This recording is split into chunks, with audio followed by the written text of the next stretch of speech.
Yeah. from this No, angle. I mean, like, Yeah. okay. Okay. Let's think where you want to see it. Let's have the sideline facing me first. Okay, guys, so I just want to kind of show you what the movements are first, because we didn't talk a ton about this when we did our passive range, but this is a great way to work it in, because now we have a little bit more time, is her scapular movements. Okay, this is an excellent activity for people after any type of shoulder surgery, where you're not allowed to do a lot of fun stuff in the beginning with passive or even active range. Like you might be able to do some light passive movement with them, and then you're like, well, we got an hour, so wrist stretches. I'm not sure what else we're going to work on, but early scapular mobilization is really useful. So what we're going to do is work on each movement of the scapula. So it can elevate, it can depress, it's going to go into protraction, it's going to go into retraction.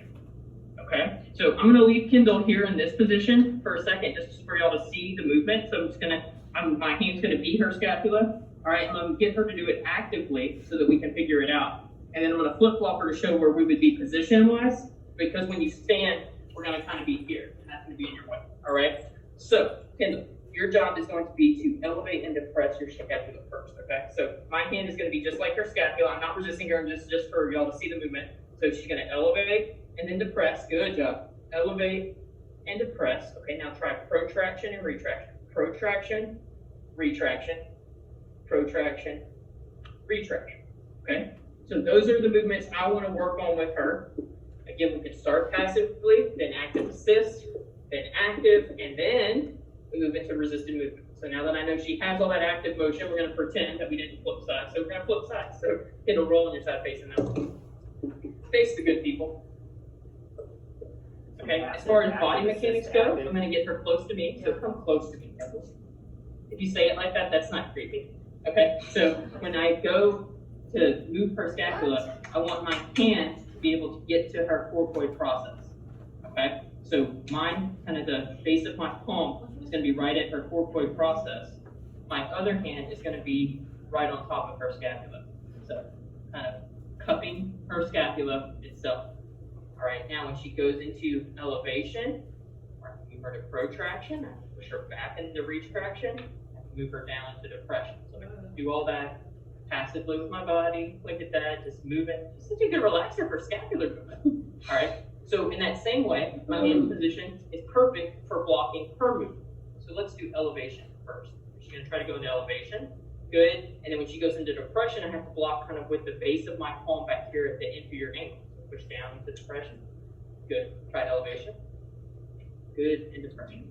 Come on, press. Press. Good. Elevation. Good. Depression. All right. Now it's going to go protraction. Protraction. Good. I'm confused about that. Retraction. Good. Protraction.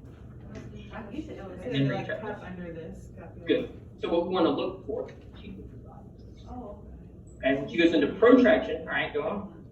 I want to not let her move her whole body. I want to make sure that the movement's isolated to just her scapula. So Mel, can you try staying on your side? Just think about moving your shoulder blade. Okay, so try to pull it forward. Good job, and push it back. Good. I don't know if you saw that on the video, but she went into a little elevation and she came into retraction. So we have to give her a cue. Ma'am, I just want you to go forward and back. Try really hard not to let it come up here by your ear. Okay? Try that for me.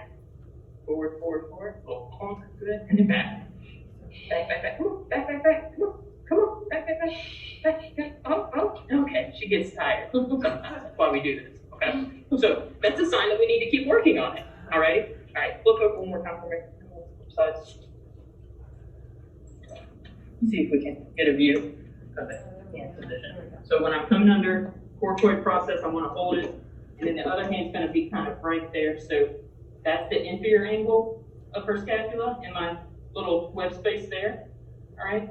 So when I hold, I want to be able to block that with the base of my palm. Okay. And then I can also cup in on that medial border with my hand when we go to do retraction. All right. So I'm going to sit here. It's easy to block. Elevation. So she's going to try to come into elevation. Good. And depression. So I'm at the inferior angle, blocking her here. Okay. And then we go into retraction. Good. And protraction. Good, and then retraction. And then protraction. For Okay, elevation. so you're always gonna be close to the patient, move the patient close to you, because that way you don't have to work this hard to get where you want to be. And that's all of your scapula. Keep going or stop? Stop, okay, break, we'll practice. Thank you. It'd be